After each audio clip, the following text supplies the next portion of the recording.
কোশ্চেনটা হচ্ছে আমাদের রাজ্যের সবচেয়ে বড় পরীক্ষা ডব্লিউবিসিএস আশা করছে কি বলেছে কোন সংখ্যাটি 3 দ্বারা বিভাজ্য। যদি আমরা সেই ছোটবেলাকার নিয়মে যাই, আমরা ছোটবেলাকার নিয়মে সেই 3 দ্বারা ভাগ করতে থাকি তাহলে আমাদের ব্যাস ওই পরীক্ষাতেই গল্প শেষ। তাহলে আমাদের কি করতে হবে?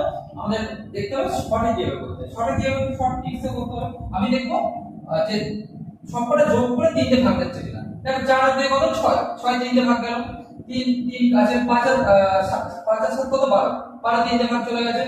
8 6 কত 3 দুগুণে কত 6, আর 8 পরে থাকে 3 দুগুণে 6 হাতে 2 থাকছে, তাহলে গেল না, এটা গেল। তাহলে আমি যদি বিটা আসি 3 3 এর 3 গেল, আমি যদি 3 থেকে 9 চলে গেল, 3 দুগুণে 6 চলে গেল। এখানে কত আছে 5 আর 7 12, 12 কেটে যায়। এখানে কত আছে 8 আর 1 9, 9 আর 2 11, 11 কাটে, তার মানে এটাও হবে না, এটাও হবে না, এটাও হবে না। যদি এবারে স্থিতিতে আসি যে 3 দুগুণে 6, 3 আর 3, 3 দুগুণে 6, 3 3 9, মোট কথা আমি 3 বানাবো আর কাটবো, মোট কথা আমি 3 বানাবো আর কাটবো। 3 লোককে 3